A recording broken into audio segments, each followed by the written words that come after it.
Հայկական պարիշունչն ու մշակույթի գույները մեկ բեմում։ Սունդուկյանի անվան թատրոնում են Հազար Վահան հիմնադրամի և պարուսույց Արման Ջուլհակյանի սահմանափառ նախագծի անդամները, որոնք պարով ներկայացնում են ազգային արժեքներն ու մշակույթը։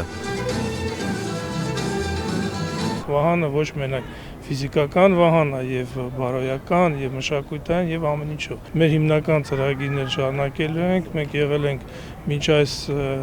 93 գյուղերում, շուրջ 6000 երեխա մեր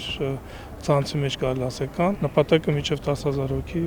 հույսով ենք տարվա կունենանք։ 9 ամիս նախաձեռնողները պարուսույցը այցելել են սահմանամերձ համայնքների պարի խմբեր, դիտել փորձերը եւ ընտրել 120 տաղանդավոր երեխաների, ստեղծելով համայնքներին նվիրված հեղինակային բեմադրություններ։ Նախագծի նպատակն է նպաստել սահմանապահ գյուղերի երեխաների մշակութային կրթությանը եւ ազգային արժեքների տարածմանը։ Ինքը այնքան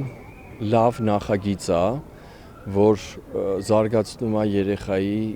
երաժշտական ճաշակը, տարազների գրագիտությունը, մեր ազգին բնորոշ երաժշտությունը, շարժումները։ Սահմանամերձ գյուղերում ապրող երեխաների հայրենասիրական դաստիարակության կարևորությունը առաջնահերթություն սահմանելով, հիմնադրամը նպաստում է հայրենիքի հանդեպ սիրով ու պաշտպանության ոգով դաստիարակված սերնդի ձևավորմանը։ Մեծ ուղերձ է բոլոր շրջաններում, մարզերում, Երևանում ապրող երիտասարդներին, որ բոլորս պետք է համախմբվենք մի գաղափարի շուրջ, որպեսզի բոլորս լինենք վահան մեր հայրենիքին, լինենք պաշտպան մեր մշակույթին, մեր լեզվին։ Միջոցառմանը ներկա Հայաստանի վաստակավոր գործիչները նշեցին, որ սահմանամերձ գյուղերում նման պարային խմբերը նպաստում են երեխաների հոգևոր զարգացմանը։ Անկախ մասնագիտությունից, անկախ զբաղեցրած պաշտոնից, բոլորս պետք է շրջվենք դեպի մեր ազգային արժեքները, մեր մշակույթը, որովհետև ընդեղից սովորելու, ստանալու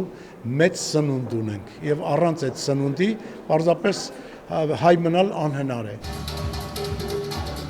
Միջոցառման գլխավոր ելույթը բոլոր երեխաների մասնակցությամբ Հազար Վահան պարն է։